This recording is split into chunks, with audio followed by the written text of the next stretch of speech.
Rory nodded and looked up toward the smoke. Belahah spoke in a deep, vibrating voice.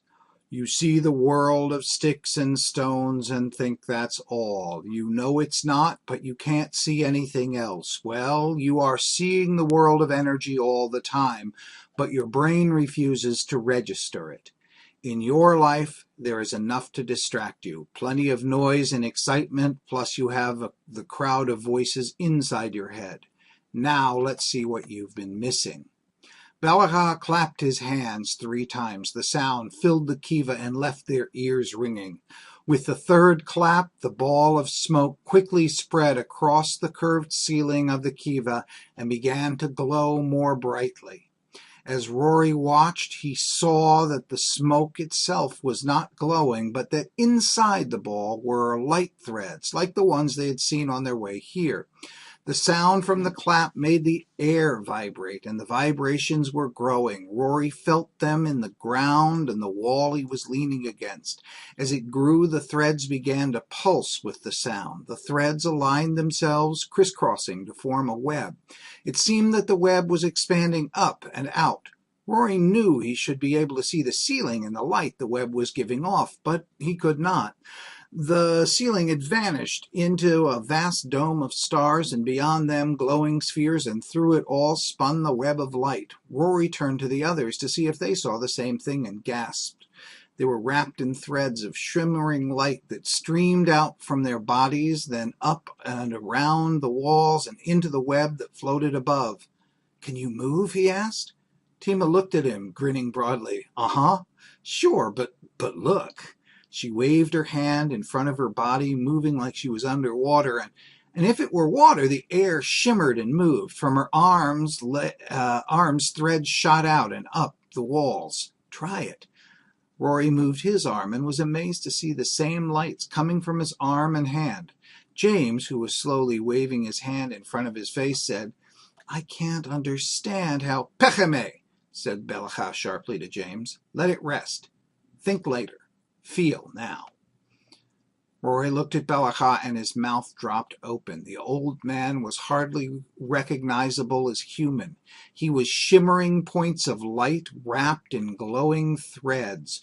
Rory looked at Billy, who shrugged. I never stopped looking. I hardly blinked. He did it in slow motion. I could see it happen like those time-lapse movies where you see plants grow and flowers open, but I can't see how he did it. I say go with it.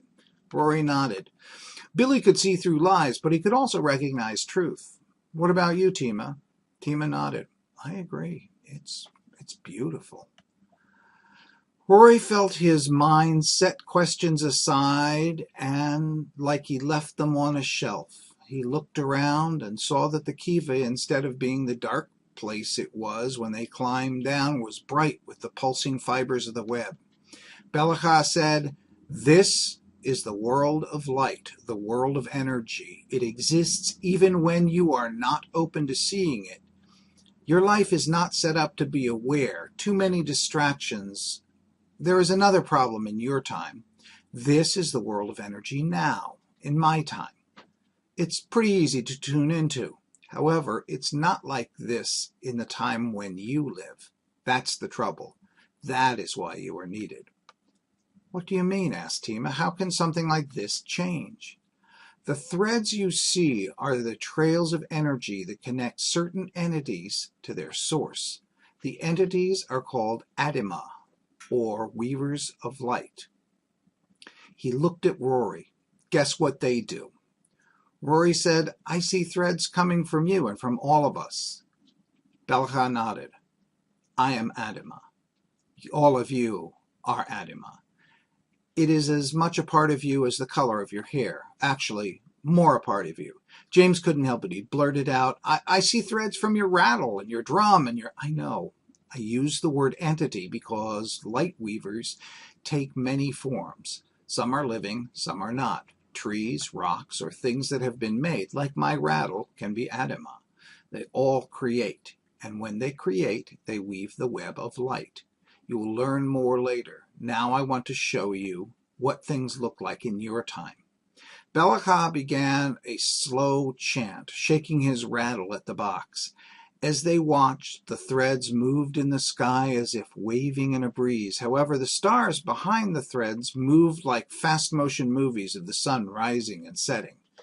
Time is skipping forward like a rock across a pond. You are seeing hundreds of years pass, explained de Bellachà. As they watched, the number of threads began to thin.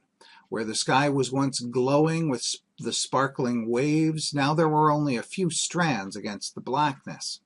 We slow even more now so you can see what is happening. Choose a thread and watch it closely.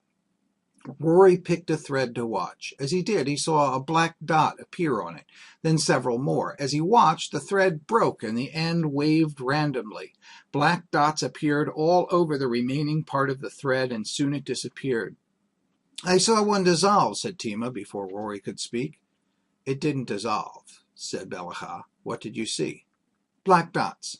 First one, then more. The thread broke and dissolved. What you see is the problem. Those weren't dots. Those were other beings. We call them Kroledutz. They are energy suckers. Just as we create and spin light and energy, they feed on it. That's what attacked me last night, asked Rory. That was a single one. There are now countless numbers of the creatures, replied Bellachà. Why are there more now than in your time, asked Tima. The Kroledutz helped create a stain on this world long ago. That gave them the power to spread like weeds. The Adama could not stop them, so most of us left. Left? Asked James. Yes, answered Bellachà. We can follow the thread back to the spheres, the source, any time. When you know it's going to be cold and nasty for a while, sometimes the best thing to do is go inside and sit by the fire until spring. And you think it's spring now? Asked Tima. It's possible. Even if it's not, we have to force the issue. The Kroledutz are closing in for a final takeover of this world. If you four can't fix it quick, it won't matter if 4 more come later. There won't be a way in. Bellachà turned to the 4. You are the only hope, and you only have 4 weeks. They looked at each other, not sure if they believed this story, and not enthusiastic to take on such a task. Bellachà broke through their thoughts. Before you decide, we need to see the Kroledutz up close and personal. One more ride, and then I'll take you home.